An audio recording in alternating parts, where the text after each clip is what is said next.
guys, I hope you're having a good day, and if you're not, go work out. The reason I'm giving you so much information in these first few videos that might seem pointless or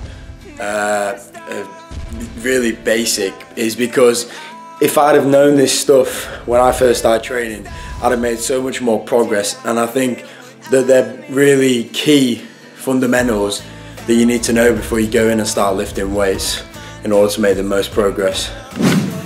Every time before I work out, I either play one of two songs. I either play Never Gonna Stop, which is the theme song to Generation Iron, or I play I Am a Beast, which is another good song. I either play one or the other. This is reinforcement to let myself know that I'm about to work out. It's just a cue to get myself in the right mindset and prepare myself. I either listen to this on speakers or in headphones. If you just download the song, you might want to do the same, or find your own song that you enjoy. It reminds me of, quite like the Generation Iron one, because it reminds me of the film, which I suggest you go watch if you haven't. It's kind of like the modern day Pumping Iron. It's, you know, meant to inspire a generation, things like that, which I feel like it might do. This gets me in a nice and relaxed mood before a workout, which I find means I get a better workout in, because if I get all pumped up before a workout, I find that I waste a lot of energy on being excited before I've even lifted any weights. I find that if I get myself into a calm and relaxed state before I work out, then I can save that energy and actually use it on the weights. So give it a try. Today is day 4 of our program. We're focusing on, whereas the last three days we've been focusing on getting the pump and getting cell swelling, we're focusing on muscle breakdown in the next 3 workouts. Today's chest, biceps, side delt and rear delts. I'll see you guys in there.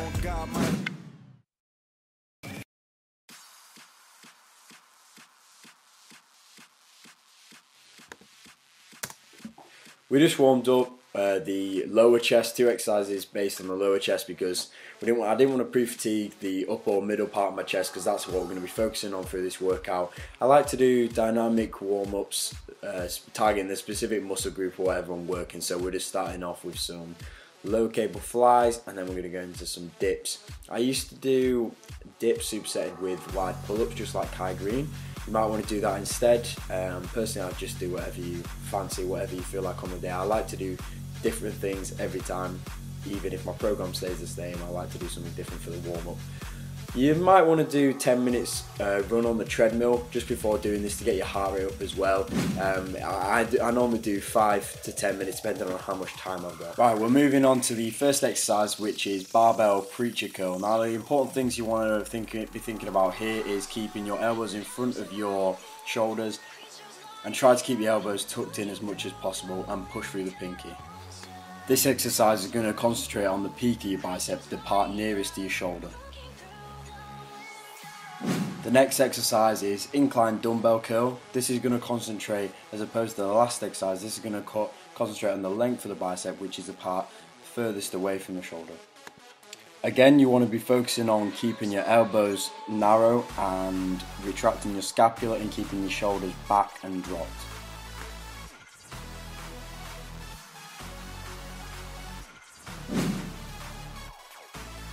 When doing high cable curls, I recommend stepping forward a little. This is to create a perfect angle to tension onto the bicep.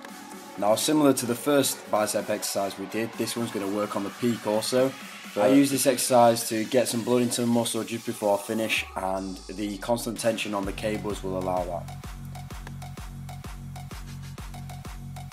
that.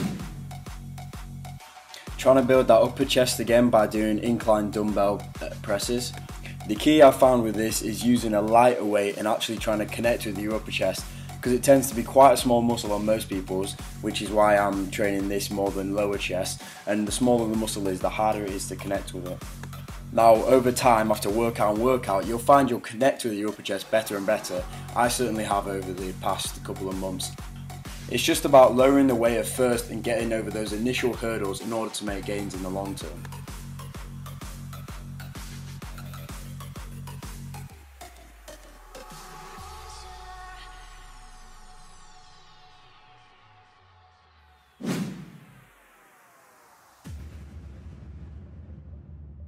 The goal with this exercise is to create muscle breakdown. We're doing this by using a 6-second negative. That's going to increase time under tension, which is the key when breaking down muscle. When doing any chest exercise, I find that if I completely ignore the weight and just concentrate on bringing my humerus, which is a bone in my arm, so bringing my elbows across and touching each other, if I just concentrate on bringing those together, then I'll feel it in my chest. Now we're moving on to shoulders. We're targeting the side and the rear delts here. We're also targeting in this first exercise the small muscle fibers in between the side and the rear delt, which I find are really key for aesthetics, but they're often quite missed. This first exercise is really going to focus on that area there. When doing these shoulder exercises, I find it useful to protract your shoulder and just completely let it drop and then activate from the wrist.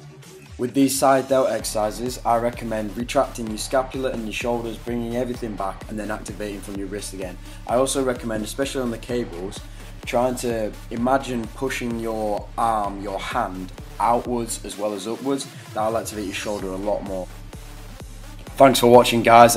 If you've got any questions, please leave a comment.